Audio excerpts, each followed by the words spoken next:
Hey team, in this video I'm going to show you how to create a calendar 112. So again, if you want to automate a calendar 112, this is how you do it. First thing you do is you click on the dashboard page, then we click on this black create an auto trader button, then we'll click on create an auto trader, and we'll click on 112. From here, we'll see that we can pick our symbol and our days until expiration, but we actually don't want to do this. Instead, we want to click here to create a calendar. So we'll click here and it'll put an expiration date underneath each leg. So for instance, if we want to put debit spread to be further out, so let's say 120 days out for our put debit spread, then these first two will have an expiration date or DTE target of 120. Now, if leg 3 we want to do a bit closer in, so let's say 90 or maybe 45 or something like that, we can do that here. Why would we do this? Well, because this will pay for this, and this will give us more protection for a longer amount of time, and so that's why people do a calendar 112.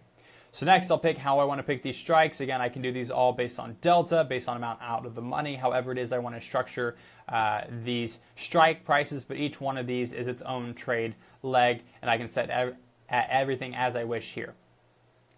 Just like that. I'll click Save and Continue. And next, I can define how often I want to enter this trade. Once a week, Monday, Tuesday, Wednesday, Thursday, Friday. I can pick a specific session time or a specific time. There's also advanced entry settings here. If I want to enter based on an indicator, I'll have to use the TradingView integration.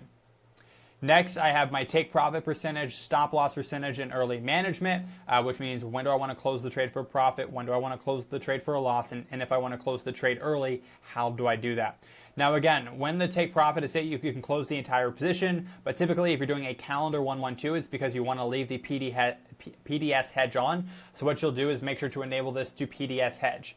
This means that whenever our take profit target is hit, we'll close out the two short puts and we'll keep the longer dated put debit spread on for you so that you can now have that hedge on throughout the duration of that trade. And that's how you would do that right here, a PDS hedge. We'll click Save and Continue. Just like that, we can now set the buying power limit for that bot. How much money is this bot allowed to use?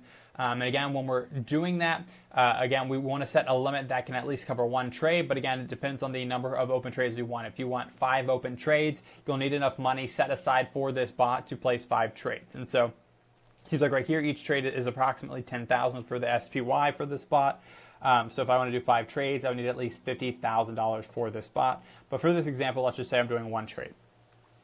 Just like that, I'll save and continue, and I'll be able to get an overview of what this bot is and does. I'll be able to see here that it is indeed a calendar, a 120, 120, and 90 DTE trade. Again, I can read more about the settings here as well. If I agree that I set the settings correctly, I can click on this checkbox to authorize the auto trader, and then click on save. And just like that, you've created a calendar 112 trade that's been completely automated.